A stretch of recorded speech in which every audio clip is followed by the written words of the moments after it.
சிங்கள மக்களை பொறுத்தவரையிலே அவர்களுடைய தலைவர்கள் ஒரு தேசிய அரசாங்கத்தை இந்த தருணத்திலே ஏற்படுத்துவது அவர்களுக்கு நன்மையைத்தான் தரும். பொருளாதார ரீதியாக நாடு மிகவும் இக்கட்டான ஒரு நிலையிலே இருக்கும் போது அவர்களுக்குள்ளே இருக்கின்ற பகைமையை தவிர்த்து சேர்ந்து ஒரு தேசிய அரசாங்கத்தை உண்டாக்கினால் இந்த பொருளாதார ரீதியாக ஒருமித்து சிந்தனை செய்து அந்த சிந்தனையின் அடிப்படையிலே அவர்களுடைய கடன்களை மீட்கவும் அவற்றுக்கான முடியுமாக இருக்கும்.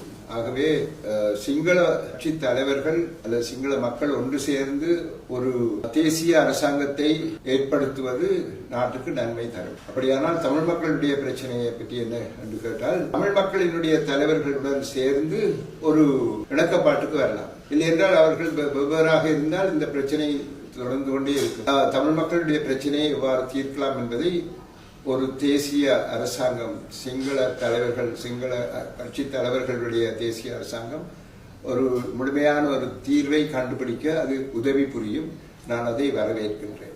ஏதாவது ஒரு காரணத்தின் நிமித்தம் தேர்தல்கள் பின்வைக்கப்பட்டால் அது நாட்டுக்கு நன்மை தரும் என்பது என்னுடைய கருத்து. ஏனென்றால் இப்பொழுது தேர்தல் நடந்தால் எவருக்குமே 150% வாக்குகள் கிடைக்காது. ஆகவே அதன் பிற்பாடு அவர்களுடைய இந்த பிரெஃபரன்ஷியல் ஓட்ஸ்களை பார்த்து அதில் இருந்துதான் ஏதாவது ஒருவரை பிடித்தோம். தேர்தலில் தோல்வி அடைபவர்கள் அந்த தேர்தலின் நிமித்தம் பல நடவடிக்கைகளிலே ஈடுபடுவார்கள். நாட்டினுடைய ஸ்திரத்தன்மை அதனால் பாதிக்கப்படும். ஸ்திரத்தன்மையை இழந்துவிட்டால் நாட்டுக்கு மிகவும் மோசமான சில பாதிப்புகள் ஏற்படக்கூடும் என்ற நிலையிலே தேர்தலை பின்போடுவதால் நன்மையை ஒழிய தீமை எதுவும் இல்லை என்பது என்னுடைய கருத்து. ஜனநாயக முறைப்படி அவ்வாறு செய்வது தவறு என்று கூறுகின்றார்கள். அது தவறு என்பதை நான் ஏற்றுக்கொள்கின்றேன்.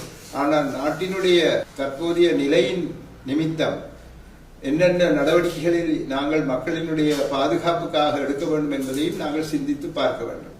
ஒரு நிச்சயமற்ற நிலை அல்லது ஒரு பதட்ட நிலை தேர்தலின் பின்னர் வந்தால் அதனால் பாதிக்கப்பட போவது சிறுபான்மையினர், முக்கியமாக தமிழ் மக்கள் தான். கொழும்பிலே வாழும், கொழும்பை சுற்றி இருக்கும் தமிழ் மக்களுக்கு அதனால் பாதிப்பு ஏற்படக்கூடும். ஏனென்றால் தமிழ் மக்கள் தங்களுடைய ஒரு பொது வேட்பாளரை முன்னிறுத்த இருக்கும் இந்த நேரத்திலே அவர்களால் தான் இது நடைபெற்றது என்ற முறையிலே தமிழ் மக்களுக்கு பாதிப்பை ஏற்படுத்தக்கூடுவார்கள். காலம் நீடிக்க வேண்டும் என்பதுதான் என்னுடைய கருத்து. எலெக்ஷனை இப்பொழுது வைத்தால் பதட்ட நிலை எலெக்ஷனுக்கு பிறகு ஏற்படும். அதை பார்லிமெண்ட்டுக்குள்ளேயே எரித்தது ரணிலும் அவருடைய கட்சியினரும் தான். ஆகவே தங்களுக்கு பாதிப்பு ஏற்படுகின்றது என்போது தமிழ் மக்களை முன்வைத்துத்தான் அவர்களுக்கு எதிராக நடவடிக்கைகளில் ஈடுபடுவார்கள். ஆகவே எல்லோரும் ரணிலுக்கு நாங்கள் இந்த சப்போர்ட் பண்றோம், ஆதரவு கொடுக்கிறோம் யோசிச்சு அப்படி ஒன்றும் இல்லை. ஒரு தேர்தலில் தோத்தால் அவரும் ஒரு சிங்களவர் தான்.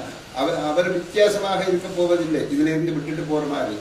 ஆகவே எந்த நிலையில் இந்த தேர்தலை வைத்தால் அது நாட்டுக்கு தமிழ் மக்களுக்கு முக்கியமாக பாதிப்பை ஏற்படுத்தும் என்பது என்னுடைய கருத்து.